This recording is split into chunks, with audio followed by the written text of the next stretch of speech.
পাকিস্তানের মাটিতে ভারতের জাতীয় সঙ্গীত। লাহোর স্টেডিয়ামে চ্যাম্পিয়ন্স ট্রফির ম্যাচে বিভ্রাট।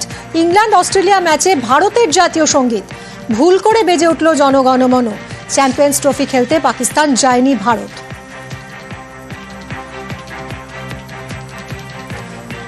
পাকিস্তানের মাটিতে ভারতের জাতীয় সঙ্গীত।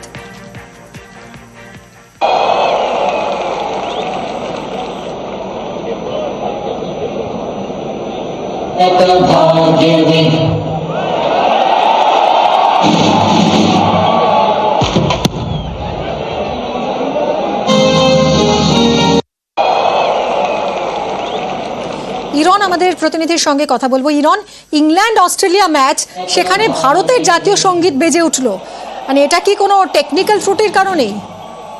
দেখো মিমি, যত কাণ্ড পাকিস্তানে 29 বছর পর আইসিসি টুর্নামেন্ট আয়োজন করতে গিয়ে লেজের উপরে অবস্থা পাকিস্তান ক্রিকেট বোর্ডের। ভারতের পতাকা না উড়ে বিতর্কের মধ্যে পড়েছিলেন, কারণ রুলস অনুযায়ী ভারতের পতাকা ওড়ানোর কথা ছিল।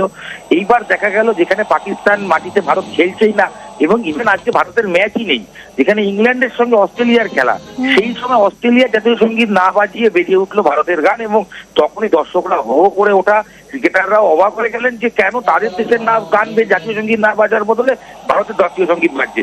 আপাতত যে খবর, আয়োজকরা বলছেন আয়োজকদের ত্রুটি, ভুলবশত বেরিয়েছে, কিন্তু ভুলটা হলো কেন, প্রশ্নটা এখানে।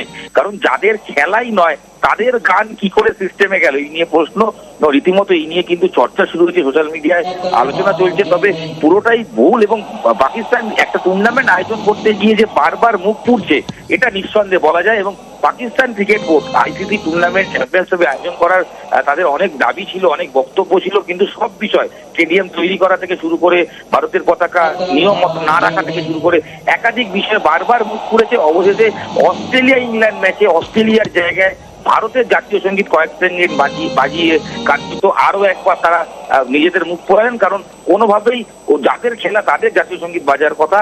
এবং আমরা জানি হাইব্রিড মডেলে ভারতের কোনো ম্যাচই নেই পাকিস্তানে, সেই জায়গা থেকে দাঁড়িয়ে কি করে ভারতের জাতীয় সঙ্গীত তাদের সিস্টেমে গেল, ভুল ইচ্ছাকৃত না অনিচ্ছাকৃত সেটা নিশ্চয়ই আলোচনা সাপেক্ষ, নিশ্চয়ই তারা দেখবেন। তবে মুখ পুড়লো পাকিস্তান ক্রিকেট বোর্ডের, এটা নিঃসন্দেহে বলা যায়। আর ভারতের জাতীয় সঙ্গীত আরেকবার বেজে উঠলো কয়েক সেকেন্ডের জন্য পাকিস্তানের মাটিতে। একদম। ইরন, অনেক ধন্যবাদ।